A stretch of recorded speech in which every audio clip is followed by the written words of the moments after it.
Pemirsa, sebuah dapur SPPG di Desa Medali, Kabupaten Mojokerto meledak dan juga terbakar. Atap bangunan roboh dan 3 karyawan SPPG terluka. Kebakaran terjadi di SPPG Desa Medali, Kecamatan Puri, Kabupaten Mojokerto, Jawa Timur. Api terlihat di atap dan bangunan ambruk menimpa mobil SPPG yang terparkir. Sebelum terbakar, sempat terdengar suara ledakan dari dapur yang diduga berasal dari tabung gas LPG. 1 karyawan mengalami luka bakar dan 2 lainnya terluka ringan dievakuasi ke rumah sakit. Saat kejadian, ketiga korban sedang persiapan membuat menu MBG. 1 jam kemudian, api dapat dipadamkan. Api menyembur ke atas, dawak gitu. Ya, percikan api. Itu kira-kira penyebabnya apa tuh, Pak? Katanya, Pak. Katanya tadi menurut yang kerja sini, tabung LPG, tabung gas. Informasi yang kami dapat 3 orang.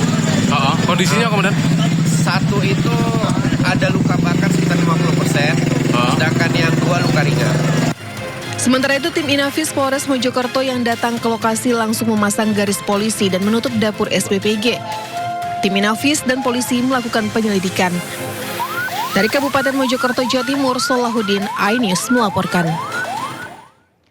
Pasca meledak dan terbakarnya dapur Satuan Pelayanan Pemenuhan Gizi atau SPPG di Desa Medali, Kecamatan Puri, Kabupaten Mojokerto, tim Inafis Polda Jatim datang ke lokasi untuk melakukan olah TKP.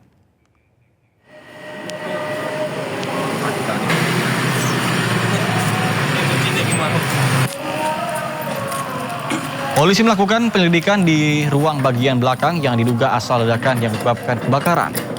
Dari lokasi, tim Inafis Polda Jatim mengambil sejumlah barang bukti dan dibawa ke Lapor Polda Jatim untuk dilakukan penelitian dan juga penyelidikan. Kapolres Mojokerto AKBP Andi Yuda Pranata menjelaskan bahwa pihaknya telah membentuk tim dan masih melakukan penyelidikan kejadian ledakan di SPPG tersebut. Estafet dengan itu untuk mencari fakta sebenarnya kami sudah menentukan tim untuk menyelidiki menggunakan scientific investigation. Kita tunggu nanti dari tim seperti apa hasilnya, penyebabnya. Namun info awal memang patut diduga sumbernya dari. Akibat dihantam badai dan gelombang tinggi, sebuah kapal cepat berpenumpang kandas di pintu muara pelabuhan Kota Padang, Sumatera Barat.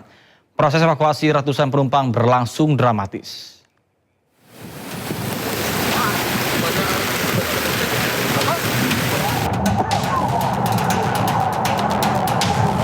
Dihantam badai dan gelombang tinggi, kapal Mentawai Fest yang membawa 250 penumpang dari Kepulauan Mentawai menuju Kota Padang kandas di pintu muara pelabuhan Muara Padang, Sumatera Barat. Gelombang setinggi 3 meter membuat kapal tak bisa bersandar dan terombang-ambing di tengah lautan. Evakuasi berlangsung dramatis. Petugas gabungan dibantu nelayan dan warga mengevakuasi kapal dengan cara menariknya menggunakan tali dari dok dermaga. Penarikan dilakukan dengan bantuan kapal motor lain dan tenaga manusia. Setelah 6 jam, akhirnya seluruh penumpang berhasil dievakuasi dengan selamat.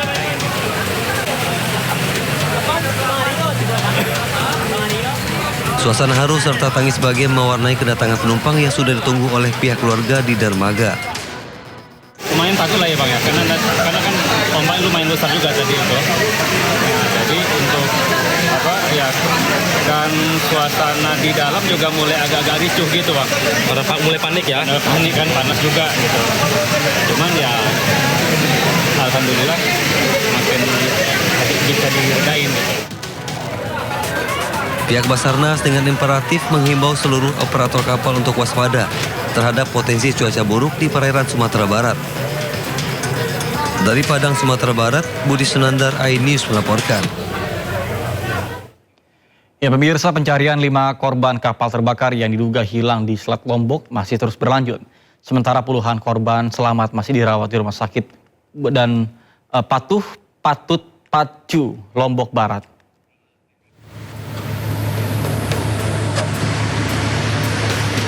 Operasi pencarian dan pertolongan korban insiden terbakarnya kapal penumpang KMP Putri Yasmin di perairan Selat Lombok masih terus dilakukan. Tim SAR gabungan kini fokus pencarian 5 orang penumpang yang diduga masih hilang. Area pencarian pun diperluas hingga 6 mil sampai ke perairan Australia dan Samudra Hindia.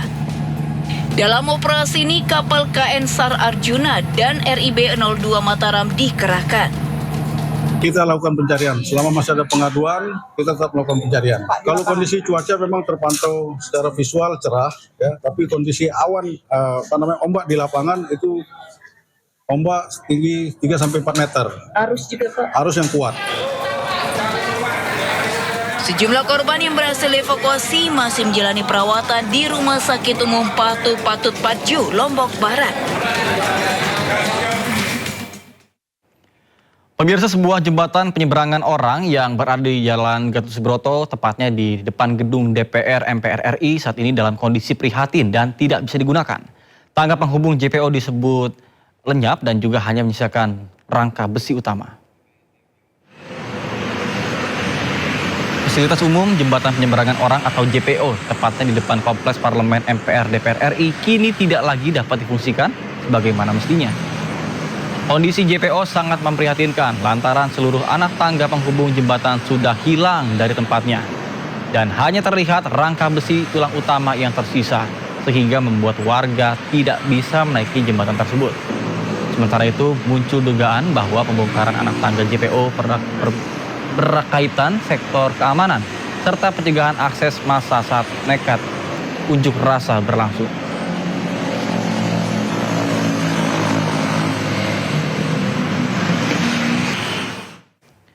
Lantas seperti apa kondisi terkini jembatan penyeberangan orang di Jalan Gatot Subroto di depan gedung DPR Jakarta? Kita sudah terhubung dengan rekan Hadisti Arifah. Baik, selamat siang Hadisti, bagaimana kondisi JPO di depan gedung DPR? Apa sudah ada penanganan dari pihak terkait? Silakan. Iya, selamat siang Nata dan juga pemirsa. Seperti inilah kondisi jembatan penyeberangan orang atau JPO yang berada di depan gedung MPR DPR RI, tepatnya di Jalan Gatot Subroto. Hingga saat ini belum terlihat ada penanganan lebih lanjut yang dilakukan baik dari pemerintahan. Nah, kemudian kalau kita lihat kondisi jembatannya, ini memang sangat memprihatinkan. Ini memang tengah menjadi perbincangan dan juga sorotan di masyarakat. Pasalnya jembatan yang menjadi penghubung dari sisi satunya ke sisi lainnya yang tepatnya berada di gedung DPR pada Jalan Gatot Subroto ini sudah tidak dapat digunakan nih bagi pejalan kaki atau masyarakat karena anak tangganya ini sudah hilang, sudah tidak ada, Nata. Kalau kita lihat hanya menyisakan bagian rangka utama atau badan jembatan saja, yang mana ini tentu tidak bisa dinaiki karena tidak adanya anak tangganya nih, sehingga tentu ini sudah tidak bisa digunakan sebagaimana mestinya oleh pejalan kaki. Nah, sebelumnya memang dari Pemprov DKI Jakarta sudah mengkonfirmasi bahwa jembatan ini bukan merupakan wewenang atau juga aset milik Pemprov DKI Jakarta, melainkan dibangun oleh Kementerian PUPR. Dan dari Gubernur DKI Jakarta ini juga telah berkoordinasi dengan Kementerian PUPR untuk selanjutnya akan seperti apa penanganannya dari jembatan ini. Rencananya jembatan ini memang akan dibongkar secara total sesuai dengan aturan berlaku. Nah, namun yang menjadi pertanyaan, kenapa jembatan ini harus dibongkar? Nah, dinilai jembatan ini memiliki fungsi yang sangat kecil, tidak aktif digunakan bagi pejalan kaki, sehingga inilah yang menjadi penyebab. Namun juga ada kabar yang menyebutkan bahwa dibongkarnya jembatan ini berkaitan dengan faktor keamanan serta juga pencegahan akses bagi massa yang melakukan unjuk rasa di sekitar gedung DPR MPR RI ini. Tentu ini juga menjadi keluhan bagi masyarakat dan juga pejalan kaki karena masyarakat atau pejalan kaki ini terpaksa harus berputar lebih jauh dan tidak efektif karena harus memangkas waktu lebih lama, sehingga tentu mereka berharap agar adanya penanganan bahwa jembatan ini bisa kembali digunakan atau kembali dapat secara aktif digunakan bagi pejalan kaki atau masyarakat yang akan melakukan proses penyeberangan jalan di Jalan Gatot Subroto ini. Nata. Baik, terima kasih Hadisti Arifah melaporkan langsung dari JPO Jalan Gatot Subroto, Jakarta. Selamat bertugas kembali dan salam sehat. Pemirsa, polisi berhasil membongkar tempat peracikan cairan sintetis di sebuah kamar kos-kosan di Kabupaten Maros, Sulawesi Selatan. Cairan sintetis diduga digunakan sebagai campuran cairan vape dan juga tembakau.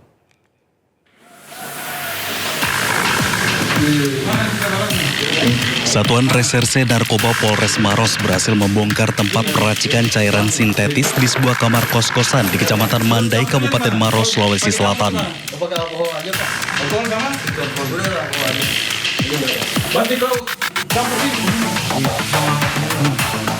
Dari pengungkapan ini, petugas menemukan puluhan botol kecil berisi cairan sintetis serta sejumlah peralatan yang diduga digunakan untuk meracik.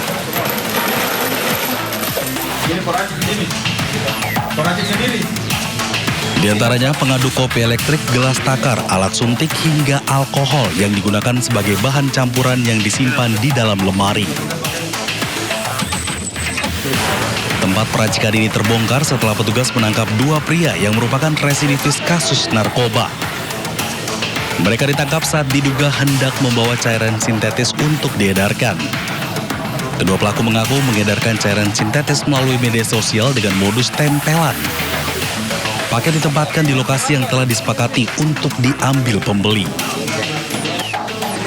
Kedua pelaku berserta seluruh barang bukti yang disita kini dibawa ke Mapolres Maros untuk menjalani pemeriksaan dan proses hukum lebih lanjut. Akibat perbuatannya, kedua pelaku kini ditahan di Mapolres Maros. Keduanya terancam dijerat pasal tindak pidana narkotika dengan ancaman hukuman 5 tahun penjara. Dari Kabupaten Maros, Sulawesi Selatan, Wahyu Ruslan, iNews melaporkan. Informasi lainnya, pemirsa, dokter forensik yang melakukan ekshumasi terhadap jenazah Sutrimo Karumga ex Jampitsus Febri Adriansyah tidak menemukan luka akibat benda tajam atau tumpul. Meskipun begitu, tim forensik meminta publik untuk menunggu hasil pasti ekshumasi. Dan dari hasil laboratorium memerlukan waktu selama 2 minggu.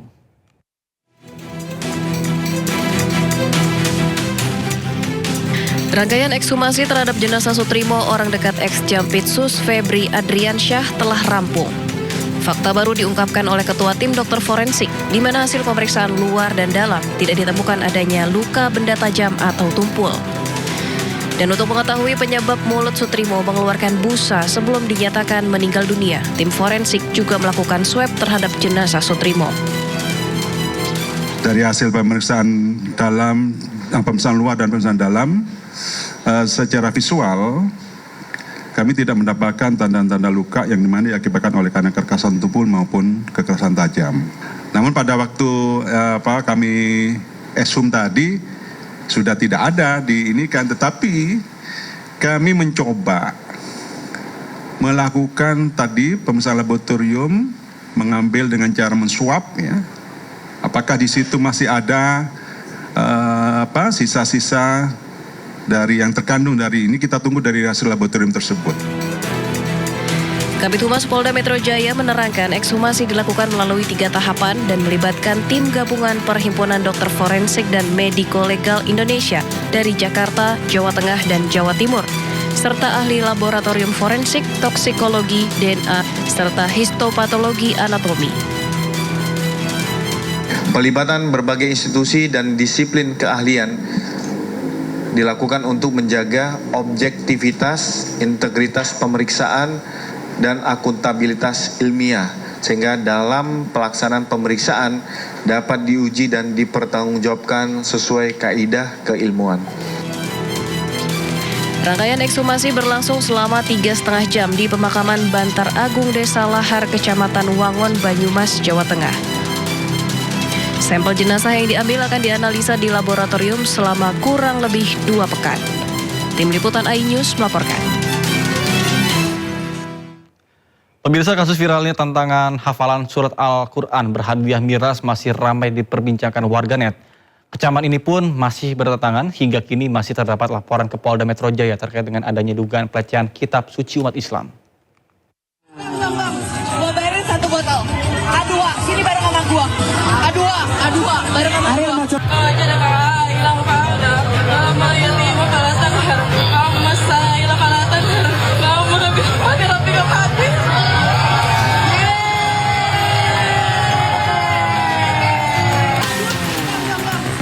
Viral di media sosial sebuah acara yang membuat tantangan hafalan surat Ad-Duha berhadiah 1 botol minuman keras di Jakarta Utara. Kejadian ini terekam di sebuah acara festival musik pada 9 Agustus lalu, tepatnya di stand merek Newport. Peristiwa ini pun memicu kecaman luas karena dianggap melecehkan kitab suci umat Islam Al-Quran. Sejumlah pihak pun sudah melaporkan kejadian ini ke polisi. Challenge sebuah ayat suci Al-Quran dengan hadiah minuman keras, minuman yang mengandung alkohol yang jelas-jelas itu kontra, haram dan dilarang. Nah, ini sebagaimana kita ketahui melukai dan menyakiti mayoritas umat muslim di Indonesia, dan Majelis Ulama Indonesia pun sudah memberi respon. Jadi hari ini kami di sini bersama-sama untuk lebih mendalami apakah perbuatan tersebut murni hanya pelakunya saja atau penyelenggaranya atau sponsornya juga ikut ada kaitannya. Kini kepolisian sedang melakukan penyelidikan terhadap kasus dugaan penistaan agama yang dilakukan di salah satu festival musik Sound Project tersebut. Kini Polda Metro Jaya telah menetapkan 4 orang tersangka berinisial Res, AK, I, dan M yang terlibat dalam pusaran acara tersebut. 2 dari 4 tersangka kini resmi ditahan di rutan Polda Metro Jaya guna pemeriksaan lebih lanjut. Pihak Majelis Ulama Indonesia pun mengecam keras aksi ini karena dinilai melanggar nilai agama, etika moral, dan merendahkan kemuliaan Al-Quran dengan barang yang diharamkan. Tim Liputan iNews melaporkan. Kesal dengan pelaku korupsi MBG, Presiden Prabowo Subianto menyebut koruptor di tubuh MBG adalah orang-orang tidak memiliki nilai kemanusiaan. Si Indo Siang akan segera kembali.